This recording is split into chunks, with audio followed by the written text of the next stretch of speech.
Estamos de volta com o Gazeta Entrevista. Hoje o assunto aqui é exclusivamente sobre educação, fazendo um recorte para o ensino superior. Convidamos a professora Guida Aquino, que é reitora da Universidade Federal do Acre, e o professor Alexandre Ride, que é pró-reitor de planejamento. Eu lembrava da importância das universidades federais e institutos federais durante a pandemia, produzindo conhecimento para poder fazer com que o Brasil tivesse uma reação àquele ambiente de uma crise sanitária, uma crise sanitária de saúde coletiva.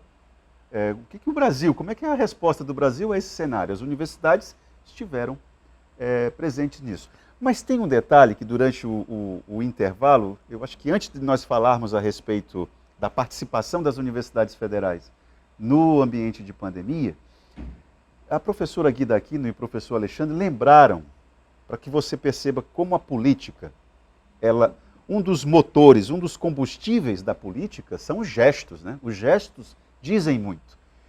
E a professora Guida Aquino aqui lembrou, professora, aí eu falava da equipe de transição, né? E a equipe de transição promoveu um gesto que eu acho importante que a senhora detalhe aqui para a gente. Por favor. Olha, Itaã, foi um gesto já demonstrando que a educação voltará a ser prioridade no nosso país. Durante o processo de eleição, a Andifes, né, que é a nossa associação dos reitores das federais, né, de reitores e reitoras, entregamos uma carta, né, com todas as demandas das nossas universidades federais.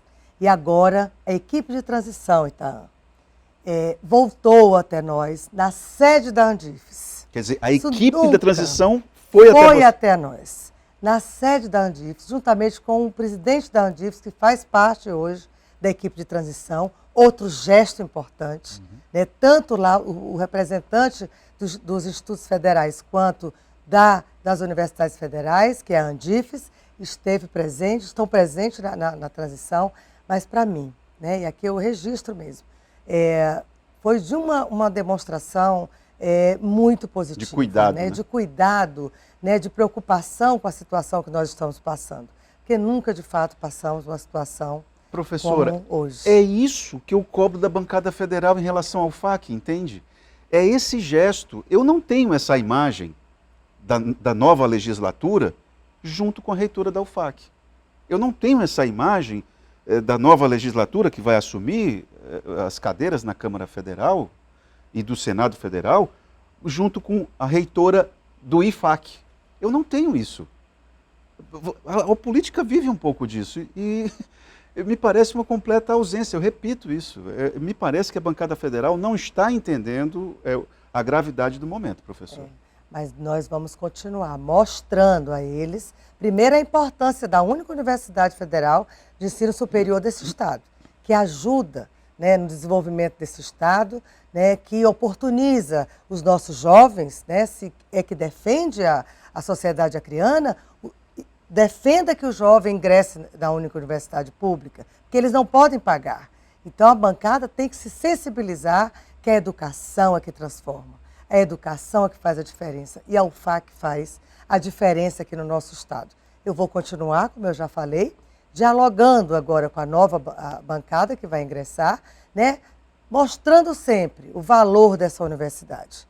Nunca vou desistir. Enquanto estiver reitora, vou sempre falar da importância da universidade, o que nós precisamos, e nós estamos precisando de muito apoio dos parlamentares e também da sociedade acreana, Itaã, que deve estar conosco nesse momento, com as universidades, com os institutos, nesse momento tão difícil, que precisa ser revertida, né, o quanto antes. Professor Alexandre Ride, eu quero só dar uma dimensão para o telespectador. Se nós tivermos um governo federal com essa toada, assim, eu estou me referindo ao governo de Bolsonaro, se essa percepção sobre o ensino superior permanecesse, veja, o aperreio de vocês, a dificuldade de vocês é para questões do dia a dia, da rotina da universidade pública aqui no Acre. Aí, projetos como o hospital universitário, isso aí, para um governo com o perfil de governo de Bolsonaro, isso aí praticamente seria inviabilizado, né? Porque aí ficaríamos dependendo das emendas parlamentares, é isso, professor? Exatamente, né? É bom você colocar essa questão, né? Porque o hospital universitário, por exemplo, né? Ele representa não somente um avanço na área de saúde do Estado, como também na economia. A universidade hoje é o terceiro orçamento do Estado, né? Primeiro é o governo do Estado, segundo a Prefeitura de Rio Branco, o terceiro é a Universidade Federal do Acre. Para você ter uma ideia, o hospital seria o terceiro orçamento e a universidade o quarto. Olha só. Você imagina isso em termos de economia para esse Estado. Seria o único hospital federal, inclusive, aqui, né? 1.400 empregos, né? Que teríamos, né? De imediato, né? Avanço na área de pesquisa, né? Questão do TFD... Formação dos alunos. Formação dos alunos, pesquisa, tudo estaria dentro daquele hospital. O projeto está pronto, né, para a gente licitar, um projeto espetacular, vamos colocar assim, né, e faltaria exatamente o avanço, né, que tanta universidade luta, né, a Guida vive em Brasília, né, eu vou acompanhando, a gente, o tempo todo, né, colocando essas questões da universidade, o avanço que a universidade precisa ter, porque nessa região aqui da Amazônia Ocidental, certo, que a gente praticamente vive isolado, né, seria romper com essa assimetria, né, que existe no país, com em todos os certeza. sentidos. Né, olha só, os tratamentos fora de domicílio de uma comunidade lá de Cruzeiro do Sul, Jordão, tem que se tratar em São Paulo. Não, trata aqui em Rio Branco agora.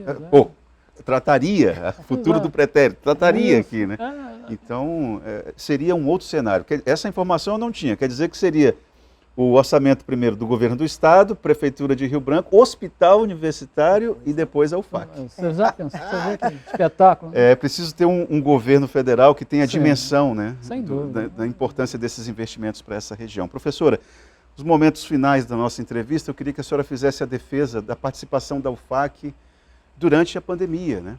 Isso foi importante. E se a senhora pudesse nos dar um retrato de como é que foi isso no Brasil, seria importante. Né? Olha, perfeito.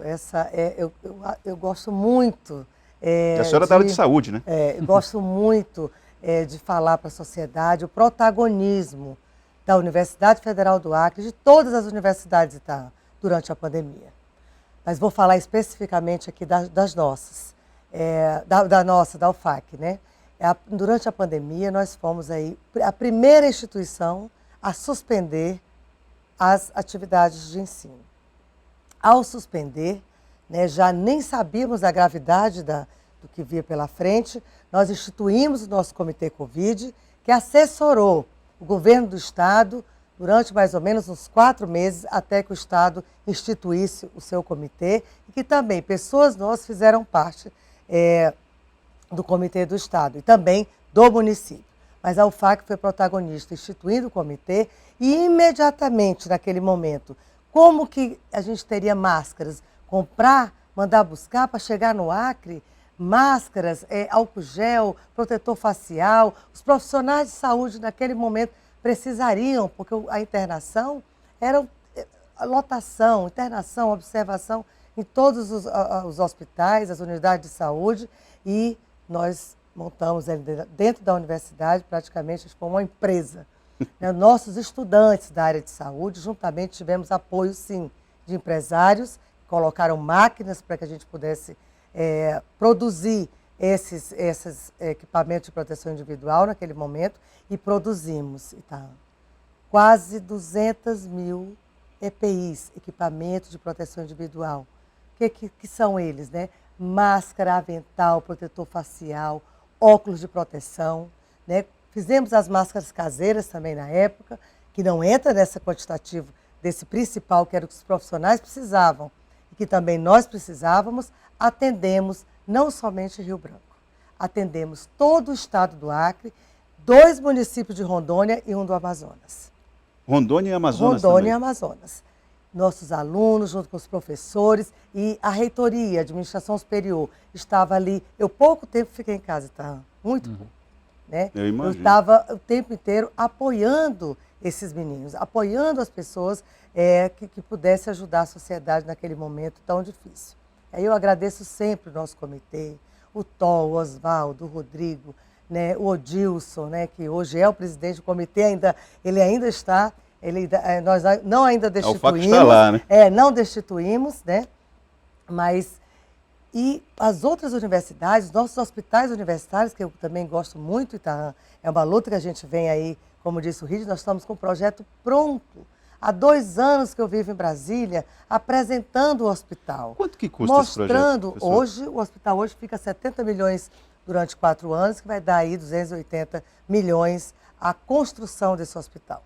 Mas quando eu comecei a apresentar para a bancada, esse valor era 50 milhões para a gente iniciar a licitação. Então, 50 milhões no ano, no primeiro ano, 50 milhões no segundo, terceiro. Em 4 anos, nós estaríamos aí entregando à sociedade acreana um hospital de qualidade, com atendimento em todas as áreas, todas as especialidades, na parte de ambulatorial, na parte de internação, na parte de UTIs, na parte de exames específicos para todos os tipos de patologias, de doenças. Então, assim, geração de emprego, diminuição de tratamento fora de domicílio, e nós vamos continuar apresentando esse projeto. Nós não vamos desistir, tá? Professora, e também professor Alexandre, se vocês puderem repercutir um raciocínio que nós iniciamos aqui na sexta-feira com a professora Letícia Mamed, que é presidente da Associação dos Docentes da UFAC. Ela lembrava o seguinte, olha, a Universidade Federal, as universidades federais, ela falou de uma maneira genérica, elas não podem ficar dependentes de emendas parlamentares, né? Não é, e eu insisto nesse raciocínio de comprometer a bancada. Porque não é possível o parlamentar, num âmbito mais geral, numa abordagem mais geral, lá no Congresso, votar matérias que retirem dinheiro da educação, aí depois, no paralelo, vem com emendas parlamentares. Aí não vale, né, professor? Porque aí você oferece ali um pires miúdo, mas para fazer a decisão do macro, você retira dinheiro. Exato. É o que aconteceu, por exemplo, com o teto de gastos. Né? As universidades estão lutando exatamente para recompor o orçamento, né? Eu diria até nos moldes de 2013, 2014, né? Que realmente o orçamento ali atendia, né, naquele momento, as nossas necessidades, né? E nesse sentido é isso a luta, né? Recompor o nosso orçamento, né? As emendas, claro, vão ser sempre importantes. Claro, sem dúvida. Participar, a bancada é também importante, né? Afinal de contas, só é a bancada do Estado do Acre, né? E a universidade, ela trabalha em prol do desenvolvimento do Acre, né? Forma os profissionais, tá certo? Que hoje estão aí em diversas áreas, né? Atendendo a sociedade. Então é importante, né? Essa conjunção, né? A reitora está sempre em conversação com a nossa bancada, né? Independente de partido, né? Nosso partido, a gente sempre fala, é educação. Sim, sem E dúvida. vamos melhorar isso, né, gente? Vamos Agora, melhorar. professor, eu vou aqui pegar um raciocínio. Eu converso com vários políticos, também de vários partidos, e alguns, para justificar a votação no teto de gastos, falam assim, Itaã, é uma conta de padaria, um governo não pode gastar mais do que arrecada. Se eu não voto a favor do teto, eu iria estar indo contra esse princípio. E aí, professor, o que o senhor responderia? E aí eu diria que é preciso sentar lá e ver exatamente para onde está indo o dinheiro, né? Qual é o destino desse dinheiro? Quais são as prioridades? Exato, quais são as prioridades, não é? Eu acho que isso é fundamental, né? Se tem que obedecer o teto, e tem que obedecer, porque isso é responsabilidade fiscal, você arrecada, você não pode gastar mais do que você arrecada, evidentemente, né? Evidentemente. Então tem que estudar, gente, né? O Congresso tem as suas bancadas lá dos economistas, tem tudo isso aí, vamos estudar isso. Parece que a gente não vacila. Quando tem que tirar dinheiro de algum lugar, ou é da área de cultura, de educação, de saúde, a gente não vacila. Professora, eu queria que a senhora fosse sincera já para os momentos finais do nosso programa. Calcule a sua sinceridade aí, não sei até que ponto nós vamos. A senhora é otimista em relação a essa bancada que vai assumir o ano que vem? Olha, então, com educação especificamente, claro. Então, a esperança, né, fala, o ditado, né, a última, né, que morre. Eu fiquei esses 4 anos com muita dificuldade orçamentária, de pessoal. Agradeço muito a grande parte da bancada que apoiou a universidade, né, os que não apoiaram, a gente procurou, né, pediu. Eu espero muito, tá, que essa bancada possa se sensibilizar com tudo que a gente viveu esses 4 anos e possa apoiar a educação superior no nosso estado. Como eu disse, a única universidade pública federal desse estado. Então, eu espero mesmo. Nós temos professores, como, por exemplo, a professora Socorro Neri, que eu não tenho dúvida que será uma apoiadora da universidade, né? A outra parte eu conheço muito pouco da bancada, que foi eleita, mas eu tenho a esperança maior do governo federal, do governo que vai assumir. O presidente Lula, nós acompanhamos quando ele foi presidente da República em outros mandatos. Foi, sim, o governo que apoiou a educação, que priorizou a educação. E eu espero, talvez não tenha nem dúvida, que, com certeza, ele já manifestou isso nas redes sociais, que a educação voltará a ser prioridade no nosso país. Então, esperamos que sim, que 2023 venha mais apoio, mais diálogo, porque eu tenho dito isso, que as universidades vão ter um outro tratamento de diálogo, de apoio e de recomposição orçamentária. Professora, agora já estou levando o carão aqui, que o nosso tempo acabou. Mas em relação ao governo do estado, por exemplo, eu me lembro que o governo do estado do Acre já teve uma relação tão próxima com a UFAC, por exemplo, com aquele pró-formação, de levar o ensino superior, garantir o ensino superior aos professores da rede estadual de ensino, que eram milhares, que não chegaram a esse nível. E uma parceria com a UFAC, isso foi possível. Como é que está essa conversa? A senhora se sente próxima do gabinete do governador? Itaã, a UFAC fez a sua parte. Nós fizemos um programa de interiorização. Apresentamos ao governador, apresentamos ao prefeito e apresentamos a toda a bancada federal e algumas também estadual, alguns parlamentares do estado. De fato, a gente não apresentou, mas eu não tive retorno, né, da parte do estado com relação a fazer o grande programa que a gente já fez, realmente aconteceu. Os professores da rede estadual e municipal todos tiveram oportunidade de fazer o curso superior, né, na época do governo Jorge Viana. Eu lembro muito bem dessa parceria, né, e que foi um momento muito bom para o nosso estado, para os nossos municípios. Mas a UFAC fez sua parte, apresentei ao governador Gladys, né, ainda espero, né, ele foi reeleito, espero manter o diálogo, sempre tive um bom diálogo com o governador, mas que dê certo a parceria da interiorização. A senhora me ensina em ser mais diplomático. É impressionante como a senhora é diplomática. É muito, muito interessante. Muito obrigado pela sua vinda aqui, professor Alexandre Ride também. Certeza que temos outras conversas a tratar aqui na área de geografia, que a gente está precisando estudar mais, porque sexta-feira foi um aperreio aqui nessa Rio Branco, hein? Terrível. E o senhor tem muito a falar sobre isso. Muito obrigado. Parabéns pelo trabalho. Nós que agradecemos, tá? Estamos aí à disposição. Obrigado. Bom, e lembrando que esse terceiro bloco é sempre um oferecimento da Verágua, a água mineral dos acrianos. Gazeta Entrevista volta amanhã.